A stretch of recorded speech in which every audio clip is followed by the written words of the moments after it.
Right students, இன்றைக்கு இரண்டாம் படி மூவுறுப்பு கோவைகள் அந்த காரணிப்படுத்தல்ல உங்களுக்கு மூன்றாவது எக்ஸாம்பிள். இதுலயும் பாருங்க, எக்ஸ் வர்க்கம் சக 10x சக 24. இதுலயும் எக்ஸ் வர்க்கத்தின் குணகம் 1. அப்ப இந்த 1ஐயும் மாறிலி உறுப்பு சக 24ஐயும் பெருக்குவோம். அப்ப பெருக்கினால் எங்களுக்கு கிடைக்கிறது சக 24. இப்ப பெருக்கினால் 24 வர்ற மாதிரியான பிணைப்புகளை எழுதுவோம், பெருக்கல் பிணைப்புகளை எழுதுவோம்.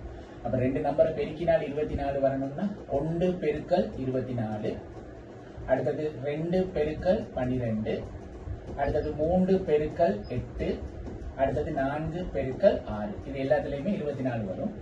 இப்ப எங்களுக்கு தேவை கழிக்கும் போது இந்த நடு உறுப்பு 10 வரும். அப்ப இங்க மைனஸ் இருக்கனால கழிக்கணும், கழிச்சா எக்ஸினுடைய குணகம் 10 வரும். அப்ப இதுல கழிக்கும் போது 10 வரணும்னா 12ல இருந்து 2 கழிச்சாதான் 10 வரும். 12ல இருந்து 2 கழிச்சாதான் 10 வரும். அதே நேரம் அந்த 10 என்ன 10னா நேர் 10ஆக இருக்கணும். அப்ப கழிக்கும் போதுன்னு சொன்னா உங்களுக்கு தெரியும், வெவ்வேறு குறிகள் இருந்தா தான் கழிப்போம். அப்ப ஒருத்தருக்கு பிளஸ் இருக்கணும், ஒருத்தருக்கு மைனஸ் இருக்கணும். பட் பிரச்சனை என்னன்னா யாருக்கு பிளஸ் யாருக்கு மைனஸ்னு இப்ப எங்களுக்கு தெரியாது. ஆனால் கழிக்கும் போது நம்பரை கழிச்சிட்டு பெரிய எண்ணினுடைய குறியத்தான் விடையில போடுவோம். அப்ப இங்க விடையில பிளஸ் இருக்கிறனால பெரிய நம்பருக்கு பிளஸ் இருக்கணும், சிறிய நம்பருக்கு மைனஸ் இருக்கணும். Okay right. இப்ப இது சரியா கண்டுபிடிச்சிட்டா இனி நேரடியாக காரணிகள் எழுதலாம்.